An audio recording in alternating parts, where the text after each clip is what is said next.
Greg Gaston, Memphis Tigers Radio Network sideline reporter, also a two-time Emmy Award-winning reporter, and does the morning show on Sports 56 in Memphis, joins us on 365 Sports. Greg, thanks for your time. You had a hell of a resume, by the way, and great to have you on the show. So Memphis has got some steam. People are looking at them as a possible top 25 team, and that's fine. They've got a great lineage in football. What are the expectations, and how frustrating is it that, man, they're going to have to be the best of the group of five to get into the playoff? Yeah, first of all, it's great to be with you. Thank you so much. And I think it just means that I've been in the business a long time with that resume. But, yeah, look, everything has come together for this to be a special year for Memphis. Whether or not it happens, it's all up to them on the field. But the problem is, if there is a problem with this team, which is very loaded, when you have a 4-year starting quarterback, it's very rare in college football to have a 4-year starter at that same school. But when you look at the schedule inside this American Conference, the schedule makers did not do them any favors, because you have to play the best in that conference all on the road. And that includes UTSA, Texas San Antonio, that includes Tulane, and a rising South Florida team. So Memphis has a gauntlet of teams to have to get through with road wins if they are to get to that promised land, get to the conference championship game, win it, and then certainly with the new 12-team playoff have a chance to actually represent the group of five in the national playoff. Well, they have a tough non-conference schedule, too. I mean, on the road in Tallahassee. But that is student and teacher, right? So is that one that you could see as a potential springboard to national attention for Memphis? Well, there's no question about it. Mike Norvell did a fantastic job here in Memphis and really helping turn this program around, got him to the Cotton Bowl, and then went on to Florida State. And Ryan Silverfield, who worked with him and knows him very, very well, able to hook up with Mike to get Memphis and Florida State to battle. Look, Memphis will go in as an underdog in that game. I think Memphis can certainly hold its own. I think it would certainly be, I wouldn't say a little bit of an upset at least, if not a big upset, to pull that victory off in Tallahassee. But even with that said, and the non-conference schedule, which includes a very solid Troy program, you get them at home, that's a loss if it happens that's outside of the conference, so it doesn't do any damage in the conference. As far as the national picture is concerned, certainly a one-loss conference champion team with an additional loss to a Florida State, I don't think disrupts anything as far as their goal to be that team in the end in the 12-team playoff. But that will certainly be an early challenge. The problem is you turn around, you go from Tallahassee and a game against Florida State, then you have to go to Navy. And Navy has been struggling the last few years, but expected to be better. And you got to play them with their offense, which is so different than any other team's offense in the country, aside maybe from Army. And you have to be prepared for that right away. So it is a schedule that also has those little bits and pieces of challenges, including those 3 road games in conference, like I mentioned just a moment ago. Greg, if I said, okay, you have 1 minute, and I'm not questioning you would, but couldn't, but how hard would it be to be able to name everybody in the American Conference without having to think too much about it? I think I could do it, but if you asked me last year, it would have been probably having to look down at my cheat sheet to know that here comes teams that once were with Memphis and Conference USA, then were out of the conference when it became the American, and teams like Rice coming back and UAB coming back and North Texas coming back and Charlotte coming back. So it was a reunion of sorts, but a reunion, quite frankly, that Memphis wish it didn't had to be wouldn't be a part of it. You guys understand that Memphis certainly feels that they should be in a power conference. They saw SMU leave to go to the ACC, and that has been a goal of the administration for a number of years now for Memphis to move into one of these power conferences. But while they're still here, they want to certainly make the best of it. They want to be the best of the best. The American Conference has certainly staked claim to being the best of the non-Power 5 conferences. So if you're going to be that, you want to be the best team in that conference. That goes for football, that goes for basketball, and all sports. Greg, have you seen the influx of the FedEx money doing work right now? It has paid dividends, no question about it. Every coach I have talked to said it has certainly helped big time. It's not the end-all, be-all. They certainly need more $5 million sounds like a lot, and it is, especially in the Group of 5 territory. But they are going out. They're working hard to raise more funds, and certainly the collective's doing what they can. Now, of course, we got revenue sharing and things like that down the road, which is a whole other story. But as far as what FedEx has done, and they have always helped out this university, they have always helped out this great city of ours. Quite frankly, we'd be lost without FedEx. Next week, we have the big golf tournament, which is the first playoff of the 3 playoff events for the FedEx Cup, aptly named FedEx Cup. So if you don't have FedEx associated with that, maybe you don't have as big a tournament. So they've been so important to this city, but certainly extremely important to the university, especially when it comes to NIL and that gift they've given. You mentioned earlier, and we've had you on before, back when things were still changing when it comes to conference realignment, the Big 12, and much, much more.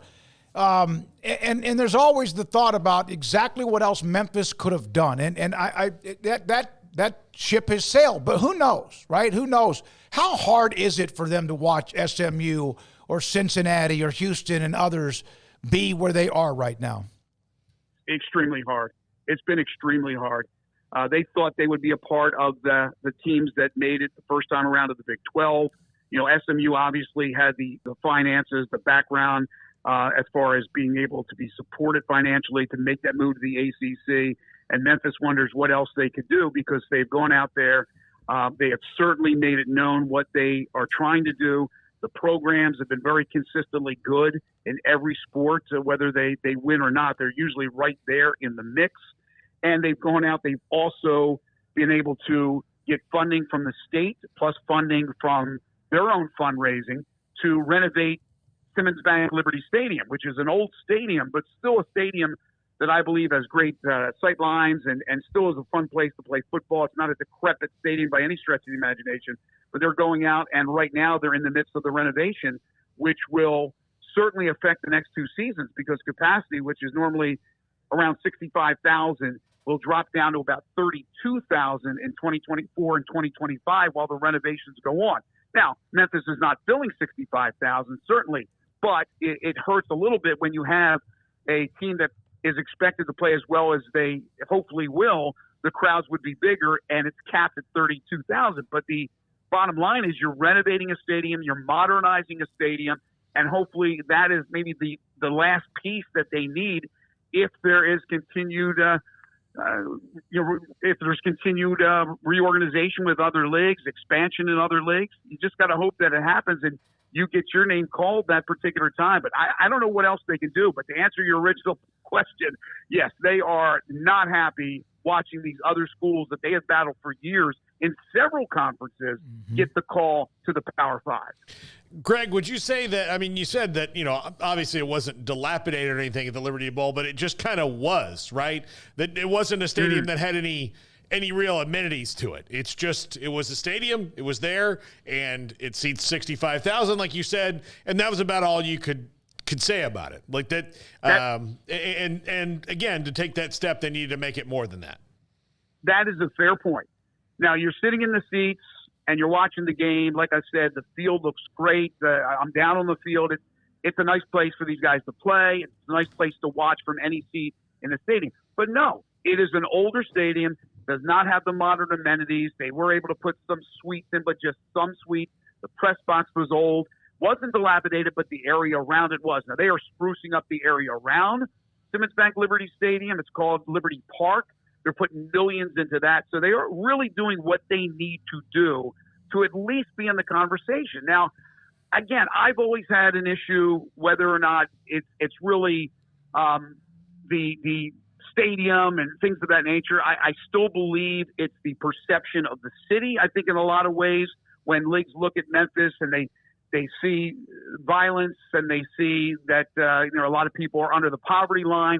Well, a lot of big cities have those battles, but this is a great city with great people, and I wish they were given their just rewards and one day get to where they need to be, because I would love to see if they had equal resources where they can go with the talent that is produced out of the city of Memphis, specifically basketball, but in football as well. A lot of these players will move on and go to Power 5 schools. A lot of them go to the SEC. Well, now Ryan Silverfield's done a pretty good job with his extra NIL money to be able to get players either right out of high school to come to Memphis or to get the transfers with the portal to be able to pay them to come to Memphis and play for Memphis the second go around for them. So things are a lot better, but they still need to get better where they can be in that position if, again, there is more movement around the country, which they certainly hope there will be. It seemed like Norvell, when he brought him to Memphis, kind of brought him out of what was just a lot of change in his career. He's coached at high school. He's coached in the NFL. He's coached everywhere. But now he seems set with what he's done at Memphis. Did anyone expect that kind of success, even though Norvell kind of set the table pretty well? I don't think so. I think at first it was divided on whether or not they should stay in-house and elevate Ryan. I was definitely pro Ryan Silverfield, for my opinion, whatever that, if I carried any bit of weight at all, I certainly was pro Ryan Silverfield. There were some others that were. There were still others that felt that maybe they should look outside the box, go outside, find a different coach. But Silverfield, one thing about him, he is really, really dedicated to that program, that university in this city. He has been here a long time. Now, if a big-time program or an NFL team turns around and says, hey, we'd love to have you, let's be honest about this. More than likely, he will move on. But that has not occurred. He's been very outspoken about being a part of this city, wanting this city to grow, wanting this program to grow. I think he's done a magnificent job, to be honest with you. He's attracted some very good coaches, and he's lost some coaches to power schools that come in. They are able to give those coaches deals that they can't refuse because obviously financially they can go a lot higher than Memphis can, and he's had to replace them, and he's done a really nice job in replacing them. They've all hit the recruiting road extremely hard. They've all done their job. And it's all because they have a lot of respect for Ryan Silverfield, who has also the respect of those players. They like playing for him. Ryan Silverfield's, one of the better offensive line coaches in the country too. I know that's not under his purview necessarily anymore, but Greg, that is something that has not changed though since he's become the head coach. I think it kind of falls through the crack when you've got, quarterback like Seth Hennigan. They've got really good wide receivers. They seem to have a revolving door. Running backs who are always pretty good too. But the offensive line has stayed consistent, from the Norvell era straight on through because of him, right? Yeah, Ryan's done a really good job. He's also brought in David Beal, the former New York Giant offensive lineman who's been here now 3 years working with the offensive line. And this year I see more depth with the offensive line than I have since I've been here covering Memphis. And that's a long, long time. I've been here since 95 covering the Tigers. They have more depth. Hopefully it's as much talent as they've had. They've put players in the NFL, including offensive linemen. Dylan Parham just a few years ago, starter first year when he reached the NFL with the Raiders. So yes, having the background that Ryan does have, the offensive line is very capable. The problem has been they each and every year get hit with major injuries, and it depletes the offensive line. But this year, again, with that depth, hopefully that won't be the case. As you mentioned, skill position players, that is not a problem. Tim Cramsey's offense is a high-octane offense, one of the better offenses in the country. So they're always going to be able to entertain those running backs and wide receivers and even quarterbacks that want to come and play in an explosive offense. But it's the offensive line, as you guys know, that makes it tick. If they're protecting Hennigan or whoever else is in there in the future at quarterback, and they're opening up holes for those running backs, the offense will stay prolific. Man, they have produced a bunch of pro football players over the history. I think it's like 135 or 40, if I read that correctly earlier this year. Obviously, the running back position has been just so salty. Greg, thank you. Good luck. We'll have you on again once we get to the season and see how things go, especially with that game, as you mentioned, against Florida State with Norvell against his former team. Could be a lot of fun this year. They could meet heights that they've never beaten before, guys, and look forward to being back on with you. Yes, sir. Greg Gaston, the Memphis Tigers Radio Network sideline analyst and reporter, and also does the morning show there